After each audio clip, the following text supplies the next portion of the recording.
আপনারা যদি Google pay বা ফোনপেতে রং পেমেন্ট হয় সেটা কীভাবে রিফান্ড আসবে সেটাই দেখাচ্ছি। আমি গুগল পেটা ওপেন করে নিয়েছি। নেওয়ার পর এই যে পেমেন্টটা রং হয়েছে সেটা রিফান্ড হবে। উপরে যে থ্রি ডটটা আছে, থ্রি ডটের নিচে যাওয়ার পর এখানে গেট হেল্প নামে এখানে আছে। এখান থেকে আমি ব্যাংকের কাস্টমার কেয়ার নাম্বারটা আমি নিয়ে অ্যারেঞ্জ করবো। দুটো আছে, চ্যাট বা কলিং। নিচে দেবো হেল্প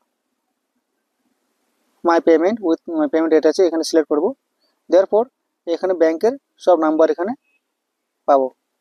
এখান থেকে আমরা কমপ্লেন করব যে আমার অ্যাকাউন্টটা রং পেমেন্ট হয়েছে। এই যে উপরে আছে ব্যাংক কন্ট্যাক্ট নাম্বার, এখানে ক্লিক করব।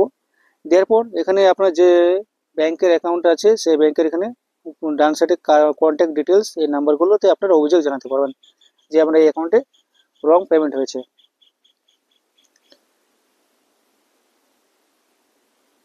এখান থেকে আপনারা নাম্বারে কমপ্লেন নাম্বারগুলো নিয়ে নেবেন। আর মনে রাখবেন যে বড় কোনো অ্যামাউন্ট যদি পেমেন্ট করেন তাহলে আপনারা কিন্তু অ্যাকাউন্টে পেমেন্ট করবেন। অ্যাকাউন্টে পেমেন্ট করলে আপনারা ব্যাংক থেকে হেল্প পাবেন। অভিযোগ জানিয়ে আমি ব্যাংকে হেল্প জানাতে পারবো, কিন্তু থার্ড পার্টি অ্যাপে কোনো রকম হেল্প করে না। তো অবশ্যই মনে রাখবেন এটা। দেওয়ার পর তার আরেকটা এখানে কমপ্লেন করতে হবে এনপিসিআই। এনপিসিআইতে কমপ্লেন কীভাবে জানাচ্ছি, গুগলে যাবেন। গুগলে যাওয়ার পর এনপিসিআই এখানে নেমে একটা সার্চ করবেন। সার্চ করে দেওয়ার পর এখানে সব কিছু আপনারা ফিল আপ করবেন। এখানে এনপিসিআই এই ওয়েবসাইটে চলে আসছে। এখানে আরবিআই যে কমপ্লেন জানাতে পারবেন আপনারা। এখানে আমি থ্রি ডট করে ডেস্কটপ মোড করে নেব। ডান সাইডে থ্রি ডট আছে, থ্রি ডট করে দেবো। আমি ডেস্কটপ মোড করে নেওয়ার পর এখানে সুবিধা কাজ করার। তো এর উপরে যে সার্ভিস আছে সার্ভিসটা এখানে ক্লিক করবো। তারপর এনি পেমেন্ট যে কমপ্লেন থাকে, কমপ্লেনটা আমি এখানে সিলেক্ট করবেন আপনারা। দেওয়ার পর সব কিছু আপনারা ফিল আপ করবেন। উপরে যেটা আছে ট্রানজেকশনটা করে নেবেন। তারপর ট্রান্সফার করে দেওয়ার পর এখানে পার্সন টু পার্সন যদি হয় তাহলে পার্সন টু পার্সন আপনারা এখানে সিলেক্ট করে নিয়ে নেবেন। দেওয়ার এখানে ডান সাইডে যে অনেক রকম রিজন আছে, যে রং কিউআর কোডে পেমেন্ট করেছেন বা এখানে সব রকম এখানে এই রিজনগুলো আছে, রিজনগুলো আপনারা যেটা মনে হয় সেটা আপনারা সিলেক্ট করে নিয়ে নেবেন। সিলেক্ট করে নেওয়ার পর এখানে আমি কমেন্টে যে আছে, কমেন্টে আপনার ইস্যুটা এখানে জানিয়ে দেবেন। আমি এখানে দিয়ে দেবো রং পার্সন পেমেন্ট, কেন রং কিউআর কোডে পেমেন্টটা হয়েছিল। তো এখানে আমরা নিয়ে দেবো রং পার্সন পেমেন্ট। আর নিচে আছে ট্রানজ্যাকশন আইডি। আপনারা যে গুগল পে ফোনপেতে যে পেমেন্ট করেছেন রং পেমেন্টটা, সেখানে ট্রানজ্যাকশন আইডি থাকে। যখন পেমেন্টটা হয়ে যায় ডান, সেখানে ট্রানজ্যাকশন আইডি দেখায়, সেটা এখানে সিলেক্ট করে দিতে পারো। ডিজিটের যে ট্রানজ্যাকশন আইডিটা থাকে সেটা এখানে দিয়ে দিতে হবে।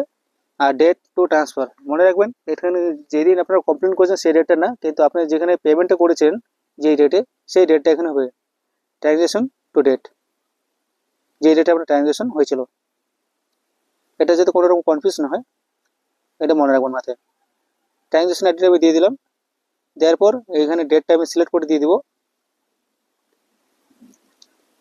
এই যে ডেট এখানে ডান সাইডে ক্যালেন্ডার চলে আসে, যে ডেটটা আছে সেই ডেটটা আমি সিলেক্ট করে দেব।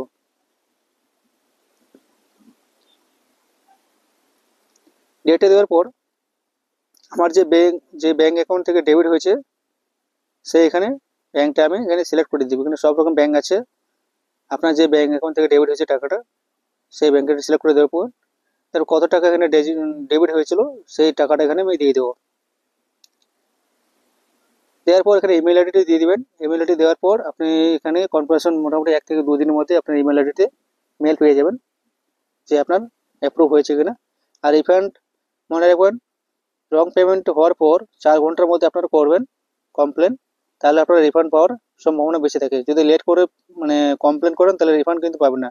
আর বড় কোনো ট্রানজ্যাকশন হলে আপনারা অবশ্যই অ্যাকাউন্টে ট্রানজ্যাকশন করবেন। কিউআর কোডে ট্রানজ্যাকশন করলে বারবার চেক করেই তারপরে ট্রানজ্যাকশন করবেন।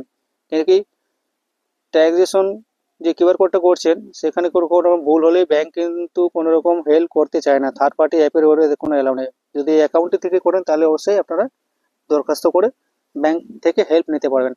তো ভিডিওটি যদি ভালো লাগে তাহলে আমার অবশ্যই কিন্তু চ্যানেলটা সাবস্ক্রাইব করে রাখবেন।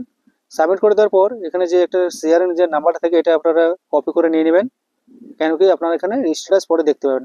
ধন্যবাদ।